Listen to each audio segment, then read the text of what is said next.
இன்றைக்கி நம்ம பார்க்க போகிறது மில்க் ஃபுட்டிங். மறக்காமல் நம்ம ஃபுட்டி சேனலை சப்ஸ்கிரைப் பண்ணி. மில்க் ஃபுட்டிங் பண்ணதுக்கு 200 மில்லி பால் எடுத்திருக்கேன்.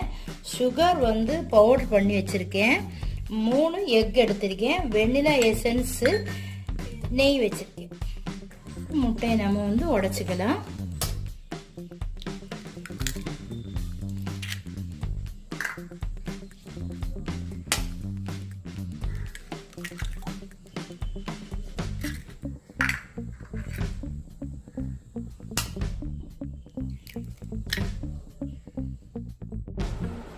சுகர் ஏன் பொடிச்சு வச்சுருக்கேன்னா அப்போ தான் முட்டையில் போட்டால் சீக்கிரம் கரைஞ்சிரும். அதுக்காக தான் பொடிச்சு வச்சுருக்கேன். இதில் நம்ம 5 ஸ்பூன் எடுத்துக்கலாம். உங்களுக்கு கூடுதலாக வேணும்னா நீங்கள் சேர்த்துக்கிட்டா போதும். நான் 5 ஸ்பூன் போடுறேன்.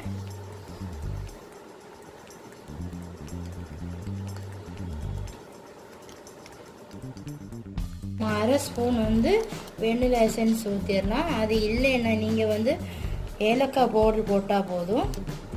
வெண்ணிலா எசன்ஸு, விஸ்க் இருந்தால் அடிச்சுக்கலாம். இல்லைன்னா பீட்ரு வச்சு நம்ம அடிச்சுக்கலாம். மெதுவாக நம்ம அடிச்சுக்கலாம்.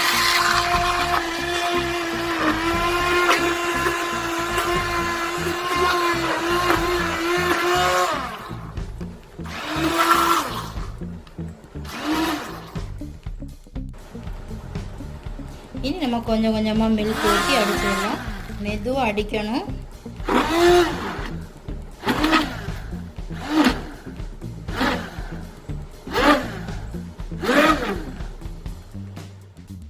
டிஃபன் பாக்ஸ் இருந்தால் எடுத்துக்கிடுங்க. அதில் நம்ம நெய் அப்ளை பண்ணிடலாம்.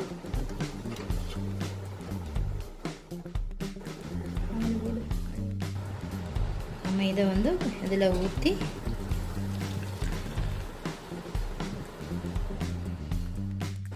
ரெண்டு தட்டு தட்டிக்கிடணும் இப்படி. அப்போ இந்த பவுல்ஸ் எல்லாம் லெவலாக வந்துடும்.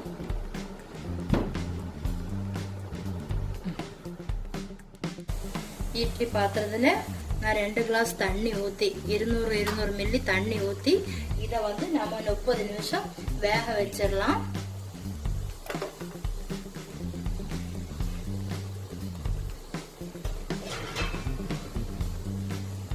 நம்ம மூடி போட்டுடலாம். 30 நிமிஷம் வெந்தால் போதும், அதுக்கு மேலே வேண்டாம். நம்ம இப்போ இதை திறந்துடலாம். மூடியே வெந்தான்னு பார்க்கறதுக்கு ஒரு கத்தி எடுத்து, கூர்மையான ஒரு கத்தி எடுத்துட்டு இது வெந்தான்னு பார்த்துடலாம். வெந்தாச்சு. ஒரு சைடு ஓரமாக இப்படி கொஞ்சம் இது கொடுத்தா டக்குன்னு அடுத்த பிளேட்டுக்கு மாற்றும் போது இலகி வந்துடும். இனி நம்ம ஒரு பிளேட்டுக்கு மாற்றிடலாம்.